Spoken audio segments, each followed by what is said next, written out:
दिसंबर महीने में शेयर बाजार की हलचल के बीच जियो ब्लैकरॉक फ्लेक्सी कैप फंड ने अपने पोर्टफोलियो में कई बड़े बड़े बदलाव किए हैं। फंड ने एक ही महीने में करीब 20 स्टॉक्स से ज्यादा बाहर निकालने और 15 नए स्टॉक्स में निवेश करने का फैसला लिया है।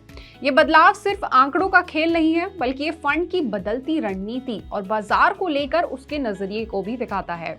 अब इस बदलाव के पीछे वजह क्या है, फंड में कौन से शेयर जुड़े, कौन से बाहर किए गए और निवेशकों के लिए इसका क्या मतलब हो सकता है, आज हम यही समझने की कोशिश करेंगे। नमस्कार, मैं हूं सलोनी त्यागी और आप देख रहे हैं मनी 9। सबसे पहले ये जान लेते हैं कि फ्लेक्सी कैप फंड होता क्या है। फ्लेक्सी कैप फंड एक ऐसा म्यूचुअल फंड है जिसमें लार्ज कैप, मिड कैप और स्मॉल कैप सभी में निवेश किया जाता है। इसका मकसद होता है कि अगर बाजार के किसी भी हिस्से में कोई मौका बने, कोई अच्छा मौका बने, तो फंड उसे मिस ना करे।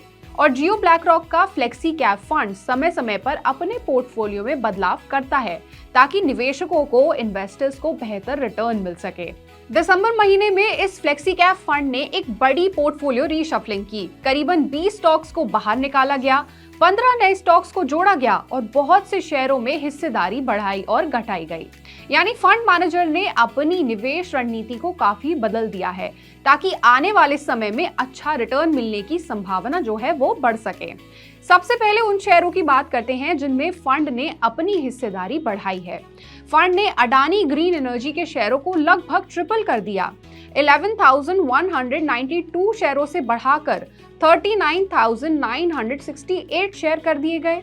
हिंदुस्तान एरोनॉटिक्स लिमिटेड में भी 30,476 शेयर शामिल किए गए।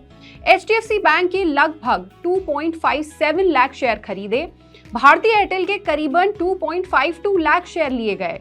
भारत पेट्रोलियम के 2.17 लाख शेयर जोड़े और डिक्सन टेक्नोलॉजीज के शेयरों में भी मामूली बढ़ोतरी की गई है।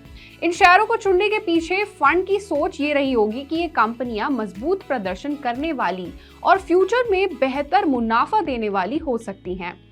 आइए अब उन शेयरों की बात कर लेते हैं जिनमें जियो ब्लैकरॉक फ्लेक्सी कैप फंड ने अपनी हिस्सेदारी घटाई है। इंडिगो या फिर इंटरग्लोब एविएशन के 1967 शेयर बेच दिए गए। फोर्टिस हेल्थकेयर में सबसे ज्यादा कटौती की गई। फंड ने इसके लगभग 1.59 लाख शेयर्स बेचे हैं।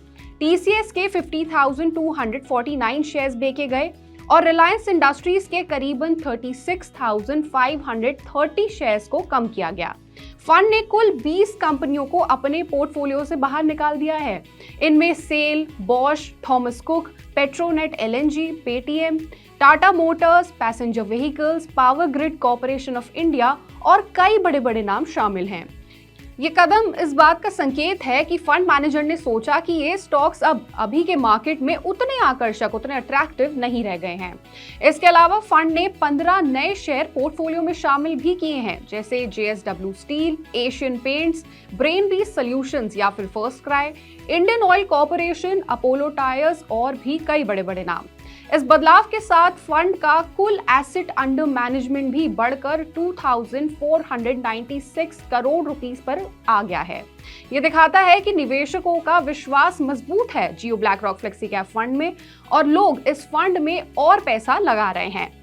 अब आपने जियो ब्लैकरॉक फ्लेक्सी कैप फंड में निवेश करा है या फिर नहीं, आप हमें कमेंट करके जरूर बताएं।